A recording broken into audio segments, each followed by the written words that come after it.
Dans un an, Toulouse sera le camp de base de l'équipe du Japon pour la Coupe du Monde de rugby. Les joueurs ne seront pas totalement dépaysés. La culture japonaise est déjà bien implantée dans la ville rose. Elle est mise en avant cette semaine dans le cadre de la semaine du Japon. Stéphanie Bousquet, Eric Foissac. À Toulouse, l'engouement pour le pays du soleil levant se retrouve surtout dans l'assiette. En 10 ans, le nombre de restaurants japonais a augmenté de 40%. Certaines adresses affichent complet tous les jours. Des saveurs exotiques visiblement dans l'air du temps. Les rations qui sont données sont suffisantes et sûrement plus adaptées à nos besoins. L'humilité, le respect des autres. Donc c'est l'atmosphère qu'on a un petit peu dans cette ambiance qu'il y a dans ce restaurant, qu'on vient chercher aussi. Ça nous apaise. Une sérénité qui se retrouve dans la préparation des plats, très souvent dans des cuisines ouvertes, un gage de respect et de qualité. Moi j'aime beaucoup, j'aime sentir la présence des gens. Donc oui, j'aime bien partager le temps et l'espace avec les gens.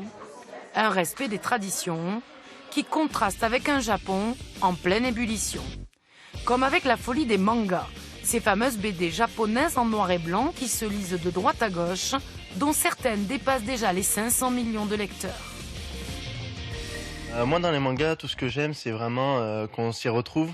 La personne en elle-même peut se retrouver dans le manga entre tout ce qui est méchant, ceux qui préfèrent plus les méchants, les héros, les anti-héros ou autres. Le manga, c'est le seul secteur, toutes librairies confondues, qui est en évolution constante depuis 2014. Je pense que c'est générationnel, mais il y a aussi une diffusion qui est beaucoup plus forte qu'avant. Des Japonais qui n'en oublient pas pour autant leur culture ancestrale.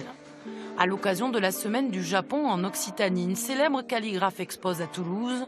Son lien avec la nature est permanent. À travers ces lettres, j'ai voulu parler des lotus qui s'épanouissent dans la plus pure nature et qui se dessèchent. Ça purifie le cœur. Le Japon a un lien différent au monde, à l'existence. Je pense en particulier au contact avec la nature. Le rythme de la vie japonaise qui est très lié aux saisons, très lié aux plantes, très lié au rythme de la nature. Et peut-être c'est quelque chose qui nous manque et qu'on est heureux de retrouver dans cette culture-là. Exposition, rencontre, le Japon souhaite renforcer ses échanges avec notre région cette semaine. Une culture d'Extrême-Orient qui n'a pas fini de nous fasciner. Et sayonara pour ce soir.